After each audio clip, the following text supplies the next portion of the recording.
आज मैं शेरवानी भी नहीं पहन के आया। ये एक सिंबॉलिक जेस्चर है कि अब शेरवानी उतारने का भी वक्त आ गया है, रोड पर आने का वक्त रहा है। फैसला मुस्लिम पर्सनल लॉ बोर्ड करेगी, लेकिन यूनानिमस डिसीजन हो, बिल इत्तेफाक राय हो। देखिए, ऐसा है कि जैसा हो रहा है पिछले 11 साल से, सांस ही नहीं लेने दे रहा है मुसलमानों को। कभी लव जिहाद, तो कभी आर्टिकल 370, तो कभी ट्रिपल तलाक, तो कभी सीएए, तो कभी यूसीसी, तो कभी हर मस्जिद दरगाह खानकाहों के नीचे मंदिर तलाश किया जा रहा है। हत्ता के ख्वाजा मोइनुद्दीन चिश्ती रहमतुल्लाह अलैह की दरगाह में मंदिर तलाश किया जा रहा है, और खामोशी गवर्नमेंट। और जब ये बिल पास हुआ राज्यसभा में, तो जय श्री राम के नारों के साथ पास हुआ। ना तो वहां पे अल्लाह अकबर के नारे की जरूरत है, ना जय श्री राम के नारे की जरूरत है। ये एक कम्युनल एजेंडा है जो साफ तौर से जाहिर हो रहा है।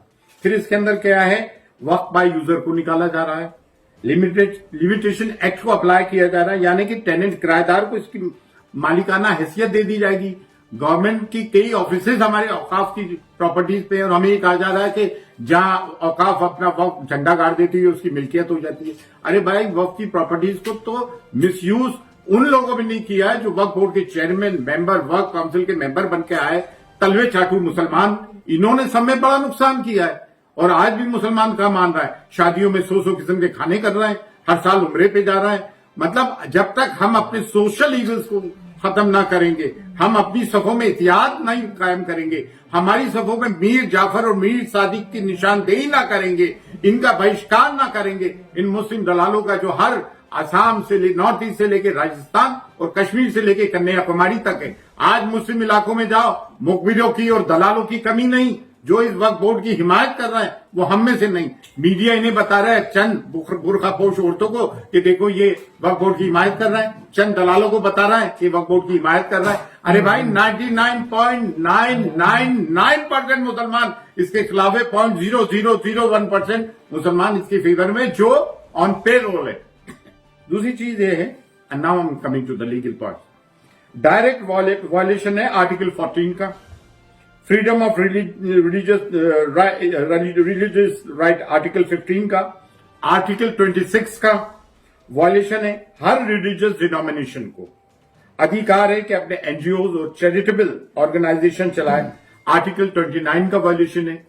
ये कॉन्स्टिट्यूशनल, ये ब्रीच ऑफ राइट्स है, और 5 कॉन्स्टिट्यूशनल बेंच के जजेस बैठ के इसको फैसला करें। ये लड़ाई लंबी है, जैसे किसान आंदोलन की थी, लेकिन सुप्रीम कोर्ट को, ऑनरेबल सुप्रीम कोर्ट को, honourable chief justice of India को इस पर एक टेम्परेरी स्टे लेना चाहिए, वरना कोर्ट में लड़ाई चलती रहेगी और ये हमारी जगहों को बुलडोज करते रहेंगे। ये हमारे साथ जुल्म है, जुल्म की इंतहा है। दूसरी चीज ये है कि पर्सनल लॉ बोर्ड से ये गुजारिश है, वो ये गुजारिश है कि जैसे ट्रिपल तलाक के मामले में, बाबरी मस्जिद के मामले में इनका जो एटीट्यूड रहा, बड़ा डोसाइल एटीट्यूड रहा। हम ये चाहते हैं कि इनके एटीट्यूड में एग्रेशन हो। इसका मतलब ये नहीं कि हम वायलेंस ब्रीच कर रहे हैं, लेकिन अब इनको अपने तरीकाए कार में तब्दीली लाना पड़ेगी। इससे ये काम नहीं चलेगा, और एक यूनानिमस डिसीजन लेना पड़ेगा। बिल इत्तेफाक रहा है, उसमें जमीयत उलमा हिंद भी हो, जमात इस्लामी भी हो, दीगर ऑर्गेनाइजेशंस भी हो मुसलमानों की, और मुस्लिम दरगाह और खानकाहों का आना भी जरूरी है। दरगाह और खानकाहों के वो सरकर्दा मुसलमान जो मुसलमानों के हक में बाबांगे दौल बोलते रहे, ना कि वो दलाल जो कि हुकूमत की चापलूसी करते रहे अपने छोटे छोटे इंटरेस्ट के लिए, अपने मफादात के लिए, जिनके चेहरे आज काले पड़ गए और चेहरों पे तबर्रा बरस रहा। दूसरी चीज ये है, हम हिंदुस्तान की सालमियत में, इसकी अखंडता में विश्वास करने वाले लोग, इसीलिए हमने 1947 के पार्टीशन को ठुकरा कर इस देश में जहां हमारे बुजुर्ग दफने कब्रें हैं, इसको अपनाया है। लेकिन हम इस बात को भी फरामोश नहीं कर सकते कि हमारे सामने बद्र हुनैन, खैबर खंदक, करबला भी है, जुर्रत अली और फिक्र हुसैन हमारा दस्तूर अमल भी है। और इस तरह के मामलात में ये हमेशा से इन इस्लामिक दुश्मन और मुस्लिम दुश्मन ताकतों के खिलाफ ये एक मील का पत्थर साबित हुई है।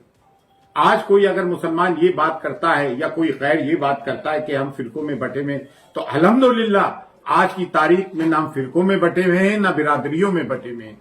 आज मुसलमान वक्फ के मामले को लेकर अल्लाह का शुक्र है, अल्लाह का शुक्र अदा करते हैं कि हम एक प्लेटफॉर्म पर हैं।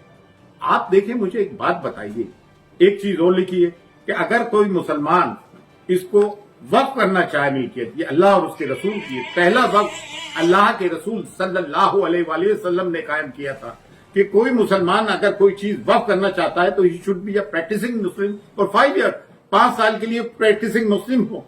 ये कौन डिसाइड करेगा भाई कि वो प्रैक्टिसिंग मुसलमान है नहीं है, नमाज पढ़ता है नहीं पढ़ता है, रोजा रखता है नहीं रखता है? भाई मुसलमान के घर में पैदा हुआ मुसलमान है, हिंदू के घर में पैदा हुआ हिंदू है, क्रिश्चियन के घर में पैदा हुआ क्रिश्चियन है। ये तो मतलब प्रैक्टिस। और फिर दूसरे ये है कि आप प्रबंधक कमेटी सिखों की हिंदू एंडोमेंट एक्ट में क्या गैर हिंदू है? क्या सिख प्रबंधक कमेटी में क्या कोई गैर सिख है?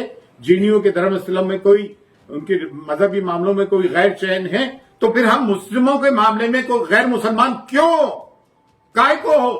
और दूसरे हमारे को तो लूटा है अपनों ने, इन मुस्लिम दलालों ने, जो वक्फ बोर्ड के मेंबर रहे, वक्फ काउंसिल के मेंबर रहे, इन्होंने जमीन को चाटा है, खाया है और आज भी ये दलालियां कर रहे हैं। ये बात तो जायज है, लेकिन इसका मतलब थोड़ी कि कोई गैर मदाखलत करे हमारे कामों में। देखें, बारगाह हुजूर गरीब सुल्तान ख्वाजा मोइनुद्दीन चिश्ती की वो दरगाह है जहां से मजहबी हमआहंगी का मतलब कम्युनल हार्मनी का, सांप्रदायिक सौहार्द का हमेशा पैगाम गया है। लेकिन यहां से कलमा हक भी पढ़ाया गया है, दीन इस्लाम को भी फरोग दिए। 800 साल की हमारी मिरास ये बताती है कि हमने थिक एंड थिन में हमेशा इस देश की सालमियत का भी और मुसलमानों का भी ख्याल रखा है। जब 1935 में काजमी बिल के नाम से ये वक्त आया, उस वक्त भी हमारी अंजुमन ने इसको रिजेक्ट किया था। अंजुमन सैयदादगान खुद्दाम ख्वाजा ने वक्त बिल जेपीसी फॉर वक्त 2002 आया, जिसके संग फिर गौतम चेयरमैन थे। उस बिल के मामले में भी हमने जाके ये फॉर वक्त जेपीसी फॉर वक्त आया था, हमने रिजेक्ट किया। पार्लियामेंट इनेक्स में डिबेट की, कई मीटिंग्स अटेंड किए। अभी अगस्त में जेपीसी फॉर वक्त जब बिल आया, उसको भी हमने प्रेस कॉन्फ्रेंस करके कंडेम किया, उसको सिरे से खारिज किया। और आज जब ये एक्ट बन गया है तो आज April 9 को आज हम फिर इसको कंडेम करते हैं, इस एक्ट को, और हम ये चाहते हैं कि इन चीजों को वापस लें। और बिल आखिर हमें जमहूरी निजाम में, डेमोक्रेटिक रेजिम में कॉन्स्टिट्यूशन हमें ये राइट गारंटी करती है कि हम सड़क पर आके आंदोलन करें। जब लोगों ने ट्रेन की पटरियां उखाड़ दी, बसों को रोक दिया, आग लगा दी, वो जायज है उनका। हम पीसफुल एजिटेशन करें कि शाहीन बाग बन रहा है। गांधी जी के नॉन कॉपरेशन मूवमेंट के बाद भारत का सब में बड़ा डेमोक्रेटिक और पीसफुल एजिटेशन रहा है। शाहीन बाग क्यों नहीं बनेगा? क्या शाहीन बाग अनडेमोक्रेटिक है? उसमें कह दिया कि वो पाकिस्तानी है। किसान आंदोलन को कह देते हैं खालिस्तानी है। क्या मुसलमानों को जीने का हक नहीं, अपनी बात रखने का हक नहीं? क्या माइनॉरिटीज को अपनी बात रखने का हक नहीं? आप देखिए ना, कैबिनेट मिनिस्ट्री में भारत की बुद्धिस्ट भी है, माइनॉरिटी में सिख भी है, क्रिश्चियन भी है। नहीं है तो सिर्फ मुसलमान नहीं है। अगर कोई मुसलमान ये समझता है कि वो उससे अछूता रह जाएगा तो गलत है। आज हम अपनी आने वाली नस्लों को क्या जवाब देंगे? इसमें दरगाहें, खानकाहें, मदारिस, मस्जिद, कब्रिस्तान सब आते हैं। तो ये समझता है कि अरे हुकूमत से लड़ो। अरे भाई, हुकूमत ही तो एक्ट लेकर आई है, जो ये एक्ट लेकर आया उसी के खिलाफ तो हम बोलेंगे।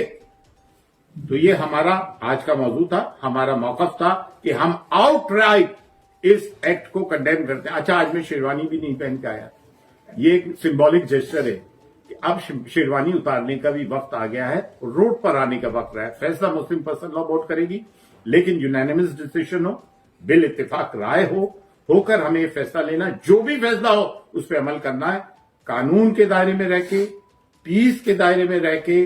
और हम supreme court, honourable supreme court से, honourable chief justice of India से चाहते हैं कि हाँ, इस देश की अखंडता सालमियत जब बरकरार रहेगी, जब हम में प्यार, मोहब्बत, इत्तेफाक रहेगा, जिसके हम हमेशा से हामी भी रहे, कायल भी रहे।